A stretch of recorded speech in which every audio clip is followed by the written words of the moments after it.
York's classic rock. Q1043. Ken Dashow, Q104.3, Breakfast of the Beatles, live in the studio. Dana Fuchs, John Diamond, Kevin McCall, the Dana Fuchs Band, and some bum drummer from London we found, Roger Earl from Foghat. Welcome on an early Sunday morning. Good morning. Man. I wrote that. And it's the most famous. It's the most famous lick of the song. I wrote that. And that's the ident. That's right. That's the ident. That's the song. We were talking about the passing of Jerry Lee Lewis. Just happened. That was the starting point for you, wasn't it? Yeah. My father played piano, somewhat in the style of what's his name? Fats Waller was. Fats Waller. Thank you. Honeysuckle Rose, Alligator Crawl, that really cool stuff. And it wasn't Dad's day job, but he played piano. And there was always music in the house ever since. Something was always playing. And one lunchtime, I come right home from school. I was about 10 or 11 years old, I think. And Dad said he bought this single called was Jerry Lee Lewis's either A Whole Lot of Shaking Going On or Great Balls of Fire. And he said, have a listen to this boy, son. He can really play the Joanna. And so he put it on. But the B-side was the one I remember. Mean Woman Blues, and it had this great piano solo. Anyway, Dad took me to see Jerry Lee Lewis about 2 or 3 months later. Jerry is 60, 61, around that time. And it was, I went with also my best friend at the time, Dave Hutchins, who was a bass player. And I said, well, actually, I don't think I actually said anything. I was like, Stunned. Gape. It was like Yeah. he was stunned. Yeah. And it was, and I was never the same. My mother, who I love dearly and who actually tolerated me, I was the youngest in the family, said, "He's never been the same. He addled his brain." Thank you, Mum. I would have to say for all of us, rock and roll has addled our brains That's somewhat. right. And Dana, thanks so much. I haven't seen you been on tour forever and ever. Having fun. You did Breakfast with the Beatles live with us years back, and Yeah, I remember that was a minute ago. right? Wasn't it? You were doing "Sexy Sadie," wasn't it, in the movie? Hit the mic for me. Across the universe, that's right. Sexy Sadie.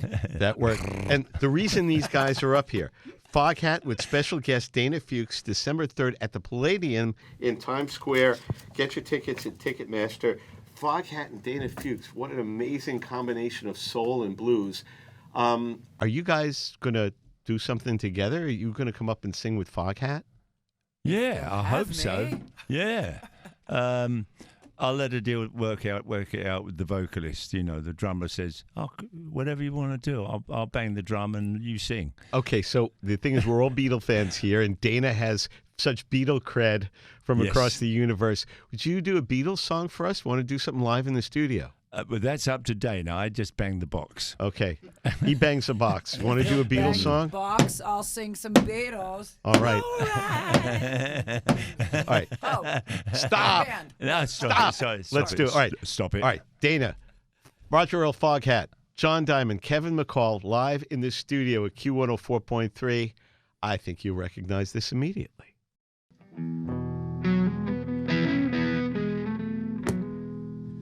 Don't let me down. Don't let me down. Don't let me down. Don't let me down. Nobody ever loved me like he does. Yeah, he does. Yeah, he does. And if somebody love me like he do me, oh, he do me. Yeah, he does. So don't let me down. Don't let me down. Don't let me down.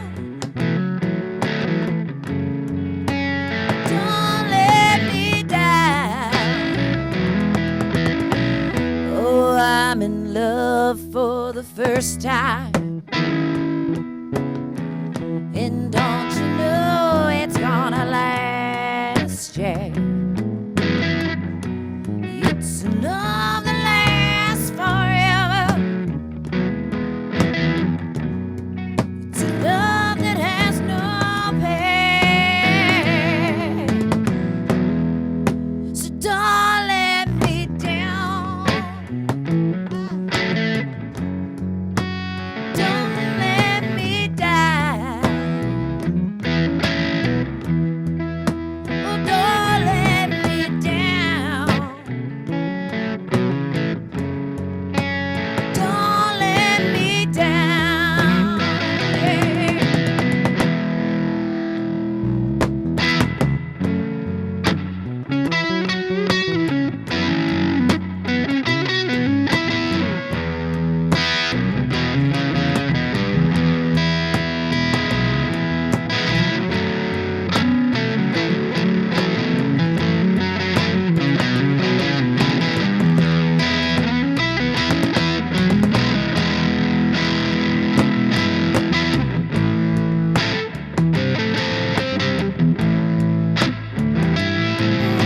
Yeah.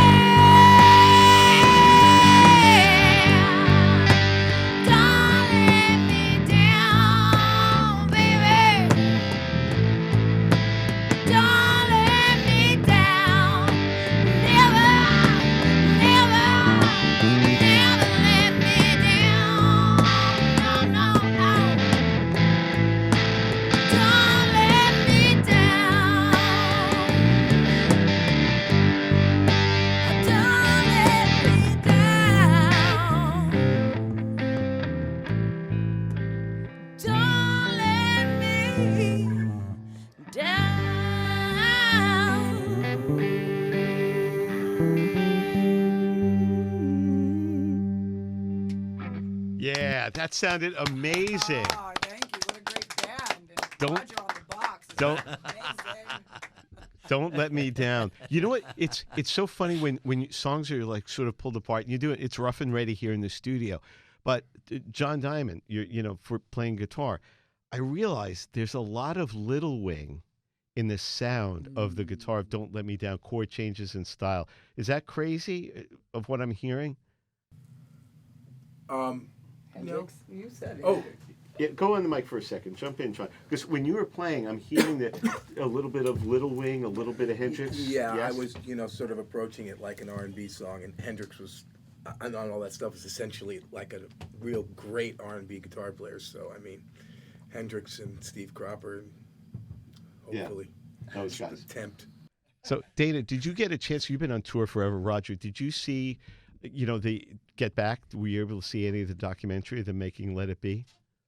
We started some of it, but having just been on tour for so long, I was Right. like, I need a break from Gotcha. From that world. But it's definitely on the list to go back to. Roger, did you see it? Yeah, it was magic. And what was it? Was there was some sad parts, but some really, really great parts. And what I got from it was like every song was brilliant. They would come up with they're all sitting in this big room, and then everything sort of just worked. It was like, we got this, and then it turns into this magic. It was, I was enthralled, and it takes a lot to enthrall me. Actually, she's sitting over in the corner there. One of the things that my takeaway from watching a band, we talk about the 10,000 hours, as Dana Fuchs has with the band, as Roger's been playing forever. For all the years they put in, and Hamburg, and in every little club, playing every show, from the first time they played at in the Cavern Club to 2 years later, the last time they had played 300 dates at the Cavern Club in 2 years before they got their first recording deal. So when you see them in Get Back, as they're running down the song for the first time, and without even looking at each other, there's a break, and Ringo does a fill. And they don't look at Ringo. They don't point to Ringo. He just does the fill, and they're looking at the music or at the words. They don't even need to look at each other. Somebody lays out. George puts in a lead. And to think that it's that automatic that I don't even have to look up, because I know as we stop, Ringo's going to go ba-bum, boom, ba-doom. And I thought that to have that shorthand between 4 guys, and then you add Billy Preston, and it's 5 guys who are all as if they were reading a chart for the first time. I was blown away by that, and my takeaway from that, and Dana, when you watch it, you'll tell me, I think if Billy Preston didn't walk in the room, they didn't finish that project. What do you think? Billy Preston brought magic. And the Beatles were always a band. They played like a band. Yeah. They were a band. That's what made them great. They were a band. You'd see any of their early stuff or listen to any of their music. It was always a band. And as with a band, especially when they had like 4 really strong personalities. But I agree with Billy Preston. Again, he brought some musical magic to those recordings. It was like really, really cool. It made me smile, made me laugh, made me a little sad because. Yeah. But the music was fantastic. Listen, you could have had any great keyboard player. You could have Ian McLaughlin. You could have had, Ian Stewart. You could have, but when the Beatles opened for Little Richard, and Billy Preston was up on the stage with him, he used to steal hamburgers from Richard's dressing room to feed the Beatles. So when he walks in the door, you can't be arguing and like having your little fights in front of Billy Preston. So I thought he was like that bucket of water of like, well, we can't act like spoiled little babies in front of Billy Preston. Let's just make music, because it would be too embarrassing to watch him. He was the perfect adult to come into the room. And again, nobody ever says, what key is it? They're just playing the song for the first time. And he goes, take one, Billy. And he just plays the lead like it was written. That level of musicianship. And I'm telling you, that's what you're going to see December 3rd at the Palladium. Foghat, special guest, Dana Fuchs and company, Ticketmaster, go. And here's the deal. Linda has just told me your beautiful wife and Major. Yeah, she's nice. She's very nice. If you go to boogie@foghat.com, boogie@foghat.com, email them, tell them you're coming to the show December 3rd at the Palladium. You're getting a free meet and greet after the band?